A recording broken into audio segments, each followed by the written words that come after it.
ان کو دیکھ کے پھر یہ قادری اٹھ کھڑے ہوئے، کہتے ہیں مجھے چڑھ گیا قادری رنگ۔ میں نے کہا مدرسہ ہے تمہارا کوئی؟ کہتا ہے وہ تو نہیں ہے۔ میں نے کہا کوئی جہاد بھی کرتے ہو؟ کہتا ہے ہم تو نام نہیں لیتے۔ میں نے کہا پھر کون سا قادری رنگ چڑھا تم پہ بھائی ہیں؟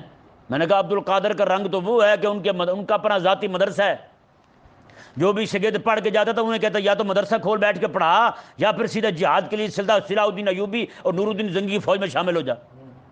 میں قادری رنگ تو یہ ہے۔ غوث پاک رضی اللہ تعالیٰ نے مدرسے میں پوری تحریک بنائی ہوئی تھی جہاد کے نام سے، حرکت الجہاد کے نام سے۔ آپ تو حکمرانوں کو ڈانٹ دیتے تھے، آپ گھر کے ساتھ حاکم کا گھر تھا، خلیفہ وقت کا گھر تھا، آپ جہاں خطبہ دیا کرتے تھے، واعظ کہتے تھے۔ کھجور کا درخت ہے وہاں پہ، آپ اسے کہتے ہیں 70,000 کا مجمع لگا ہوا ہے، آپ کہہ رہے ہیں اوے سیدھی ہو جا، تم کھجور کو کہہ رہے ہیں، اور سنا اسے رہے ہیں سیدھی ہو جا نہیں تو میں تجھے کاٹ کے رکھ دوں گا، سیدھی ہو جا، تجھے نہیں پتا میں بڑا غصے والا بندہ ہوں، سیدھی ہو جا تو بس۔ اب بندے بھی سارے سمجھ رہے ہیں آپ خلیفہ کو کہہ رہے ہیں، حاکم کو کہہ رہے ہیں، اور خلیفہ بھی سمجھ رہا ہے کہ مجھے کہہ رہے ہیں۔ خلیفہ نے ایک مولوی ڈھونڈا وہاں پہ، ایک مولوی تھا ایسا، آج بھی مل جاتے ہیں ایسے مولوی، کافی ہزاروں پھرتے ہیں۔ وہ مولوی کو ڈھونڈا، کہا یار جا کے غوث پاک کو کہے مہربانی کیا کریں، اس طرح نہ کیا کریں، لوگ سمجھ جائیں گے کہ میں ہوں، اور نہ کیا کریں اس طرح، میری بھی کوئی عزت ہے۔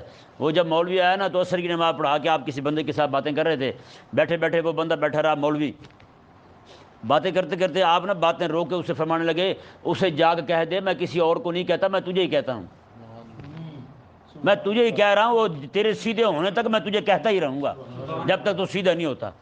بتائیں بھی، میں نے کہا قادری رنگ تو یہ ہے۔ میں نے کہا صرف 11ویں کھا کے نکل جانا وہاں سے، یہ قادری رنگ تھوڑا ہے۔ میں نے کہا غوث پاک رضی اللہ تعالیٰ عنہ، امام ابن قدامہ رحمہ اللہ ارشاد فرماتے، امام المقدسی رحمہ اللہ، آپ فرماتے میں 50 دن غوث پاک کے پاس پڑھا ہوں، ماتے میرا کھانا حضور غوث پاک کے گھر سے پک کے آتا تھا، حضور غوث پاک کے گھر سے میرا کھانا بن کے آتا تھا۔ کہتے ہیں وہ کھانا جب آتا تھا ہمارے پاس، کہتے ہیں کبھی رات کے وقت دیا لے کے خود حضور غوث پاک آتے تھے، کھانا لے کے حضور غوث پاک آتے تھے، یا پھر ان کا بیٹا ہمارے لیے کھانا لے کے آتا تھا ہمارے پاس۔ بتائیں بھائی، میں نے کہا قادری رنگ تو یہ ہے بھائی، تو نے کون سا قادری رنگ چڑھا لیا ہے؟ حضور غوث پاک رضی اللہ تعالیٰ صبح سے لے کر شام تک 18 سبق حضور کے دین کے پڑھاتے تھے، 18 سبق پڑھایا کرتے تھے۔ وہاں پہ جناب ادھر بیٹھے قرآن پاک کی تعلیم ہو رہی ہے، ادھر تجوید کی تعلیم ہو رہی ہے، ادھر صرف کی ہو رہی ہے، نحو کی ہو رہی ہے، بلاغت کی ہو رہی ہے، اصول کی ہو رہی ہے، حدیث کی ہو رہی ہے، اصول حدیث کی ہو رہی ہے، تفسیر کی ہو رہی ہے، اصول تفسیر کی ہو رہی ہے۔ آپ تو اسباق پڑھانے والے تھے، آپ تو مولوی تھے بھائی، اور تجھے صرف جناب 4 رنگ کے کپڑے اور دھوتی کا رنگ علیحدہ، قمیض کا رنگ علیحدہ پہن کے تو قادری رنگ چڑھ گیا تجھ پہ؟ کون سا قادری رنگ ہے تجھ پر بھائی؟ نہ تیرے اندر دین کا درد، نہ تجھے دین کی غیرت، دین پہ حملے ہوتے ہیں اور تو کہے مجھے قادری رنگ چڑھ گیا۔ کون سا رنگ چڑھا تجھ پر؟ قادری رنگ حقیقت کے اندر مدینے والا رنگ ہے، اور وہ حقیقت کے اندر وہی رنگ ہے جس رنگ کے بارے میں رب نے فرمایا محبوب کے صحابہ کو کہو صبغۃ اللہ، ہم نے رب کا رنگ اپنایا ہوا ہے، بس ہمیں کسی اور رنگ کی کوئی ضرورت نہیں ہے۔